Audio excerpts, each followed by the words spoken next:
அனைவருக்கும் டிவைன் ஹீலர்ஜி மற்றும் ரேகி தாந்திரிக் மாஸ்டரின் அன்பு வணக்கம். இன்னைக்கு நாம் பார்க்கக்கூடிய காணொளி குலதெய்வம். குலதெய்வம் ஒரு பொக்கிஷம். வீட்டில் குலதெய்வ நடமாட்டம் இருந்தால் கோடிகளை நிச்சயமாக குவிக்க முடியும். நம்ம தினமும் கோயிலுக்கு போகிறோம், பெரிய பெரிய தெய்வங்களை வணங்குகிறோம். ஆனால் நம்மை தலைமுறை தலைமுறையாக காத்து வந்த தெய்வத்தை நாம் மறந்து விட்டோமா? இந்த கேள்விக்கு பலருக்கு பதில் தெரியாது. குலதெய்வம் என்றால் என்ன? நாம் ஏன் நம்முடைய முன்னோர்கள் முதலில் குலதெய்வத்தை வணங்கினார்கள்? ஏன் எந்த பிரச்சனையானாலும் குலதெய்வத்திற்கு நேர்த்தி கடன் வை என்று சொல்லுகிறார்கள்? இதெல்லாம் சும்மா ஒரு நம்பிக்கையா, இல்லை அதற்கு பின்னால் ஒரு ஆழமான ஆன்மீக உண்மைகள் இருக்கிறதா? இன்றைக்கு பல குடும்பங்களில் திருமணத்தடை, பணச்சிக்கல், நோய்கள், மன அழுத்தம், மன அமைதியின்மை, எதற்கெடுத்தாலும் காரணமே தெரியாமல் பல இன்னல்கள், பல சங்கடங்கள். ஜாதகம் பார்த்தால் அதற்கான காரணம் தெரியவில்லை. பூஜை செய்தாலும் பலன்கள் இல்லை. இப்போ உண்மையான தடைகள் என்பது எங்கு ஏற்பட்டிருக்கிறது? இதற்கான பதில்தான் அந்த குலதெய்வத்தை அறியாமல், உண்மையை புரியாமல் வழிபடுவது அப்படின்னு சொல்லக்கூடியது. இந்த காணொளியில் குலதெய்வம் என்பது யார், ஏன் அதை வழிபட வேண்டும், எந்த உண்மைகளை தெரிந்து கொண்டு வழிபட்டால் வாழ்க்கையானது மேன்மேலும் வளமையாக மாறும் என்ற அனைத்தையும் தெளிவாக பார்க்க இருக்கிறோம். இந்த வீடியோ முடியும் பொழுது நீங்கள் குலதெய்வத்தை பயத்தால் அல்ல, கட்டாயத்தால் அல்ல, முழு உணர்வோடு, மரியாதையோடு, மன பூரிப்போடு வணங்க ஆரம்பிப்பீர்கள். அதில் எந்தவித சந்தேகமும் இல்லை. குலதெய்வம் அப்படின்னா என்ன? குலதெய்வம் என்பது இரத்த உறவுகளுடன் இணைந்த ஒரு தெய்வீக சக்தி.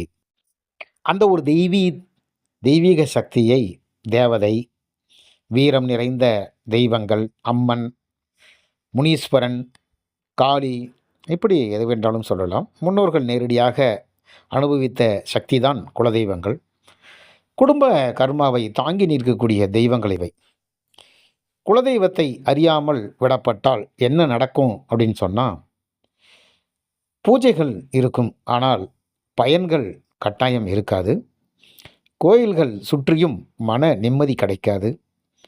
தலைமுறை பிரச்சனைகள் தலைமுறையாக அது தொடர்ந்து வந்து கொண்டே இருக்கும். திருமண தடைகள், கடன், நோய்கள், எந்த காரணமும் தெரியாமல் ஒரு சில நெகட்டிவ் அப்படின்னு சொல்லக்கூடிய எதிர்மறையான விளைவுகள் ஏற்படுதல், இவைகள்லாம் இதற்கான முக்கியமான காரணங்கள். இந்த முக்கிய உண்மைகளை தெரிந்து கொள்ளும் பொழுது நமக்கு குலதெய்வம் விருப்பம் அல்ல, அது ஒரு கடமை அப்படின்னே தெரியும்.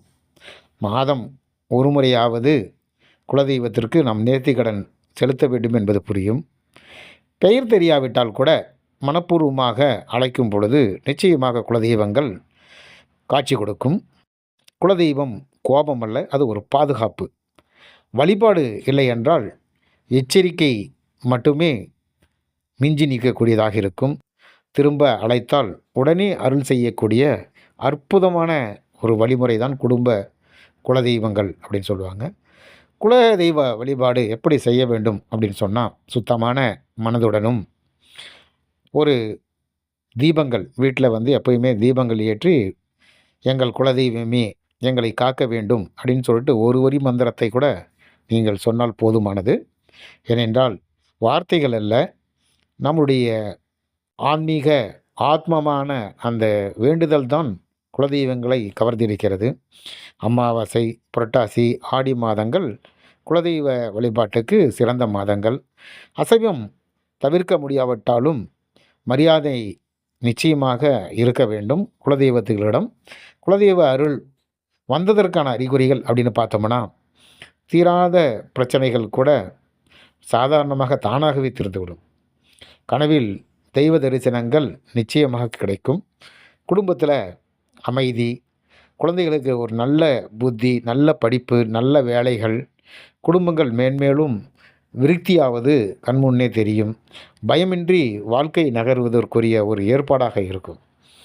அதிகம் செய்யப்படும் தவறுகள் அப்படின்னு பார்த்தோம்னா, குலதெய்வத்து விஷயத்தில் பிறர் குலதெய்வத்தை நாம் பின்பற்றுவது, அவமானமாக பேசுவது, முன்னோர்களை மறப்பது, இதெல்லாம் தேவையில்லை அப்படின்னு உதாசீனம் செய்வது தவிர்க்க வேண்டிய விஷயங்கள். முடிவாக நாம் குலதெய்வங்கள் பற்றி தெரிந்து கொள்ள வேண்டியது என்ன அப்படின்னு சொன்னால், குலதெய்வங்கள் நம்மை சோதிப்பது அல்ல, நம்மை தண்டிக்கிற தெய்வமும் அல்ல. அது நம்மை விட்டு போகாமல் தலைமுறை தலைமுறையாக நம்மை காக்கக்கூடிய ஒரு ஆன்மீக காவல் தெய்வம், காவல் சக்தி என்று சொல்லலாம்.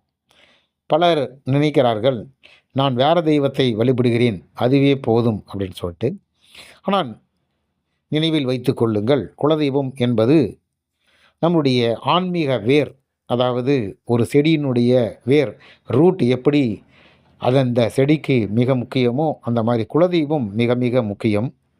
வேர் வலுவானதாக இருந்தால்தான் மரம் மிக எந்த அளவுக்கு உயரமான ஒன்றாலும் வளர முடியும்.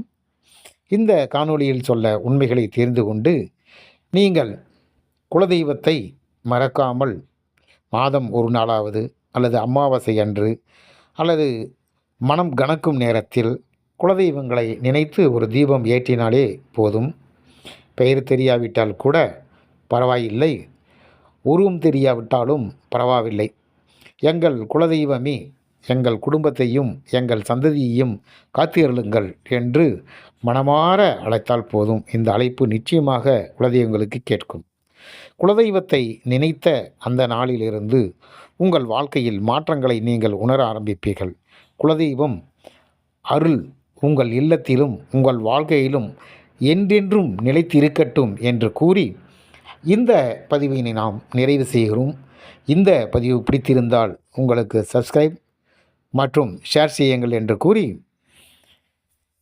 எல்லோரும் இன்புற்றிருக்க நினைப்பது வேறல்லாமல் வேறொன்றும் அறியேன் பராபரமே என்று பதிவை நிறைவு செய்கிறேன். நன்றி, வணக்கம்.